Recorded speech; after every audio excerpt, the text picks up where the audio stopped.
तो आज हम टायर्स इंडस्ट्री के एक स्टॉक के बारे में बात करेंगे। आज हम बालकृष्ण इंडस्ट्रीज के बारे में बात करेंगे।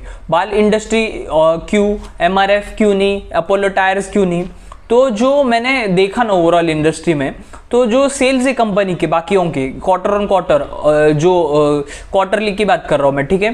तो किसी का सेल्स जो वाई पे -2% से ग्रो हो रहा है, मतलब सेल्स ग्रोथ भी नहीं, जो सेल्स पिछले साल था Q1 FY25 में और Q1 FY24 का जो कंपैरिजन देखूं तो ये सेल्स यहाँ पे है, ठीक है। तो मुझे ये नहीं पसंद, मुझे चाहिए पेस ऑफ ग्रोथ। मतलब अगर इस साल Q1 FY24 में अगर कंपनी 20% से ग्रो कर रही है तो Q1 FY25 में एटलीस्ट 25 या 23 से ग्रो करनी चाहिए। एटलीस्ट वाई पे तो कम से कम ग्रोथ होना चाहिए और काफ़ी अच्छा ग्रोथ होना चाहिए, ठीक है। इसलिए मैंने बालकृष्ण इंडस्ट्रीज का स्टॉक चूज किया है। मुझे इससे पहले भी कंपनी में इंटरेस्ट था, लेकिन इससे पहले मैं कंपनी ट्रैक नहीं करता था। तो अब इसके बारे में, इसका रिजल्ट भी अच्छा आया है, तो हम अब इसको ट्रैक करेंगे, ठीक है। कंपनी बेसिकली मैन्युफैक्चर करती है टायर्स, ठीक है। लेकिन इसमें जो कंपनी स्पेशलाइज्ड है, तो ऑफ द रोड टायर में कंपनी अच्छा खासा स्पेशलाइजेशन करती है, ठीक है। ऑफ द रोड टायर्स मतलब क्या कि मॉन्स्टर ट्रक का आपने देखा होगा, ये बड़ा बड़ा टायर्स रहता है। ओवरऑल अगर अब हम स्विफ्ट का या इकोस्पोर्ट का अगर टायर देखेंगे तो इनका साइज छोटा रहता है और ये नॉर्मल रोड्स के लिए बने रहते हैं। जो ऑफ द रोड टायर्स है, ये ऑफ द रोड मतलब एग्रीकल्चर में, कंस्ट्रक्शन में, माइनिंग में, तो इसमें यूज होता है। तो ये कंपनी मोस्टली टायर्स बनाती है, ठीक है। इसके लिए ना जो मटेरियल लगता है, तो ये कार्बन ब्लैक करके एक मटेरियल रहता है, ठीक है। ये ओवरऑल जो टायर अगर आप जो एमआरएफ बनाती है या बालकृष्ण इंडस्ट्री बनाती है, तो ये ओवरऑल रॉ मटेरियल तो सबको सेम ही लगता है।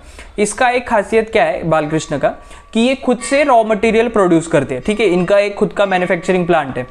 उसके बाद जो इनके उसके बाद है ना, ये क्या करते हैं, अगर कब डिमांड ज़्यादा होगा और ये मैन्युफैक्चर नहीं कर पा रहे तो ये आउटसोर्स भी करते हैं।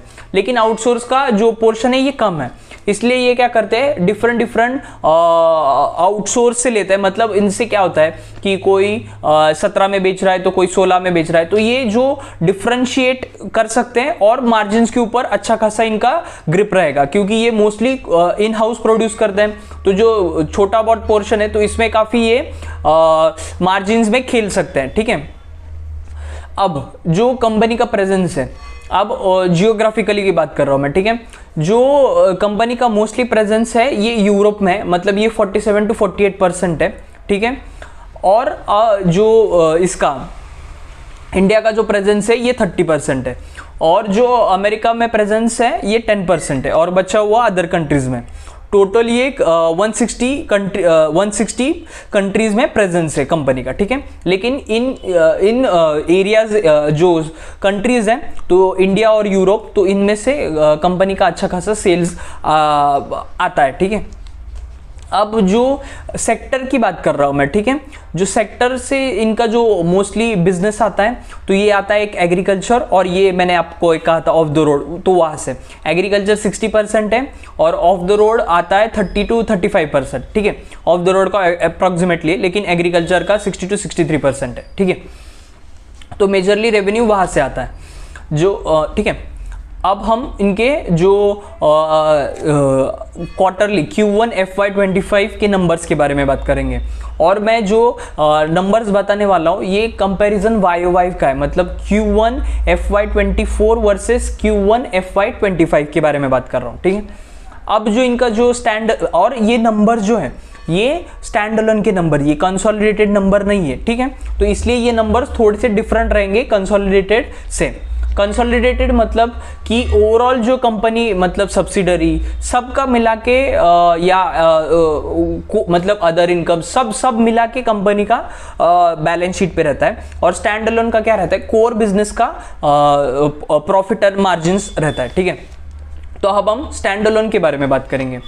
जो सेल्स इनका नंबर है इनका, ये 30% से ग्रो हुआ है, YoY की बात कर रहा हूँ मैं, ठीक है। सेल्स 30% से ग्रो हुआ है। आप अगर जो स्क्रीनर पे नंबर देखोगे ना तो ये कंसोलिडेटेड नंबर है, ये 25%, ठीक है। तो आपको जो नंबर पकड़ना है तो वो पकड़ लो, ठीक है। लेकिन ओवरऑल कंपनी का पेस ऑफ ग्रोथ अच्छा है, ठीक है। उसके बाद एक इनका एडिशनल है जो बाकियों कंपनी का नहीं है, ये है अपना ग्रॉस प्रॉफिट इन एक्सचेंज। मतलब क्या कि जो अब यूरोप में इनका मोस्टली प्रेजेंस है, ठीक है। तो यूरोप से इनका बिजनेस आता है, ठीक है। अब क्या, एक एग्जांपल समझ लेते हैं कि उन्होंने ना अब यूरोप में 1 लाख का एक ऑर्डर प्लेस, उन्होंने एक कंपनी ने ऑर्डर प्लेस किया 1 लाख का, ठीक है। तब यूरोप का जो रेट चल रहा था तो पकड़ लेते 80 यूरो पकड़ लेते हैं, ठीक है। अब जब इन्होंने फाइनली ऑर्डर डिलीवर कर दिया, अब ये जब पेमेंट भेज रहे हैं, ठीक है, तब करेंसी है 85 यूरो, ठीक है। अब क्या हुआ, इनको जो 80 रुपीज़ आने वाले थे प्लस 5 रुपीज़ जो करेंसी जो अप्रिशिएट हुआ, तो इसका इनको मनी आएगा। मतलब पकड़ लेते 20% इनका मार्जिन है, तो 1 लाख के ऊपर इनको 20,000 आने वाले थे जो इन्होंने डील फाइनल की थी, ठीक है। तब $80 यूरो चल रहा था, तो इनको 20,000 आने वाले थे। अब लेकिन जब जब मनी भेज रहे थे तब 85 हो गया यूरो, तो इनको अब क्या आएंगे 25,000 रुपीज़ आएंगे, मतलब 5,000 एक्स्ट्रा आएंगे, ठीक है। ये तो हो गया बेनिफिट। अब इनका रिस्क भी इसी में है, ठीक है। जो अब सेम पकड़ लेते सिनेरियो, 1 लाख का ऑर्डर इन्होंने डिलीवर किया, 20,000 इनको आने वाले थे। तब इनका जो यूरोज का जो डॉलर का अपना जो यूरो का रेट चल रहा था तो $80 यूरो चल रहा था, ठीक है। लेकिन जब पेमेंट भेज रहे थे तब इनका जो यूरो का रेट था ये $75 हो गया। मतलब क्या, जब इनको 20,000 आने वाले थे, लेकिन अब आएंगे जब यूरो का $75 है, तो यूरो अब इनको कितने आएंगे 15,000 आएंगे, मतलब 5,000 का इनका लॉस हो गया, ठीक है। वैसे ही इनका Q1 FY24 में 5 करोड़ का लॉस हुआ, लेकिन इस बार Q1 FY25 में इनका 55 करोड़ का प्रॉफिट हुआ, ठीक है। मतलब आप देख रहे हो ये एक कंपनी का डाउन साइड भी है और अप साइड भी है, ठीक है। फॉरेन एक्सचेंज जो है तो ये कंपनी का बेनिफिट भी है और ड्रॉबैक भी, ये कंपनी का रिस्क हो गया, ठीक है। अब जो कंपनी का EBITDA का नंबर है, मार्जिन के बारे में बात कर रहा हूँ, ठीक है। पहले कंपनी का जो नंबर था ये 14% था, नहीं हाँ, जो EBITDA जो नंबर था इनका ये 23% था, इस बार 26% हो गया। मतलब मार्जिन कंपनी की इंप्रूव हो गया, मतलब कंपनी अच्छे से खर्चे मैनेज कर रही है, उसमें कॉस्ट सेविंग कर रही है, इसलिए इनके मार्जिन बढ़ गए। उसके बाद इनका जो पैट का ग्रोथ हुआ है, ठीक है, जो Q1 FY24 में इनका 14% था और Q1 FY25 में 17% है, ठीक है। और अगर मैं पैट मार्जिन्स के बारे में बात कर रहा हूँ, ठीक है, और जो पैट है प्रॉफिट आफ्टर टैक्स, तो ये 500 करोड़ हो गया। और जो Q1 FY25 में इनका जो पैट था तो ये 300 पकड़ लेते, ठीक है। तो मतलब पकड़ लेते कि 50% का इंक्रीज इनका YY पे हो गया। मतलब और एक इम्पॉर्टेंट नंबर, अब हम इनके वॉल्यूम्स के बारे में बात करेंगे। वॉल्यूम्स कौन से, कि जो ये टायर बनाकर बेच रहे हैं, ठीक है। अब मैं आपको एक नंबर्स बताता हूँ, ठीक है। अपना जो FY23 में इन्होंने 3 लाख का सेल्स किया था, ठीक है। 3 लाख का मतलब इन्होंने टायर बेचे। FY24 में इन्होंने 2,92,000 का सेल्स किया था, ठीक है, टायर्स का। अब जो इन्होंने Q1 FY25 में ना तो 84,000 का इन्होंने इस क्वार्टर में ये किया है, वॉल्यूम्स था इनका, ठीक है। मतलब अगर कंपनी इसको भी अगर मेंटेन करती है ना तो 11-12% का ग्रोथ ईयरली बेसिस पे आएगा, ठीक है। मतलब अगर अब हम इसको ट्रैक करेंगे, अगर ये मेंटेन करती है तो कंपनी अच्छा खासा ग्रो करेगी, ठीक है, आगे जाके। तो वॉल्यूम्स नंबर भी अच्छे थे, पेस ऑफ ग्रोथ कंपनी का अच्छा है, मार्जिन्स कंपनी से अच्छे से ग्रो कर रही है, फिर उसके बाद नेट प्रॉफिट भी कंपनी का अच्छा है, ठीक है। तो ओवरऑल तो नंबर्स अच्छे थे। बाकियों के अगर कंपैरिजन में देखेंगे ना तो जिनका सेल्स का ग्रोथ भी नहीं है, तो ओवरऑल अगर देखेंगे बालकृष्ण इंडस्ट्रीज अभी फिलहाल के लिए Q1 FY25 के लिए ऊपर है, ठीक है। तो ओवरऑल नंबर्स सब टिक है। अब जो कंपनी के कैपेसिटी के बारे में बात करेंगे, तो कंपनी 3,60,000 का जो अभी फिलहाल एनुअली प्रोड्यूस कर सकती है। मतलब क्या कि एक साल में 3,60,000 कंपनी जो टायर्स है मैन्युफैक्चर कर सकती है। ठीक है, मतलब एक पकड़ लो, अगर इंडिया में 3-4 सिटीज़ है, इसमें ना 3-4 सिटीज़ में एक एक्स नंबर ऑफ टायर्स हर साल अपना व्हीकल्स को लगते हैं। ठीक है, तो ये बस अकेला बालकृष्ण इंडस्ट्रीज खुद से प्रोड्यूस कर सकता है। ठीक है, मतलब सप्लाई कर सकता है, इतना ये प्रोड्यूस एक साल में कर रहा है। ठीक है, उसके बाद तो ये नंबर काफ़ी अच्छा है। उसके बाद जो इनके SKUS है, मतलब ये 3,200 है। ये क्या है कि डिफरेंट टाइप्स ऑफ टायर्स, मतलब कोई पतला कोई मोटा, तो कोई उसके ऊपर कोई डिज़ाइंस, तो इसके जो SKUs है तो ये 3,200 है। तो प्रोडक्ट जो इनका है तो ये एब्सोल्युटली फिनोमिनल है।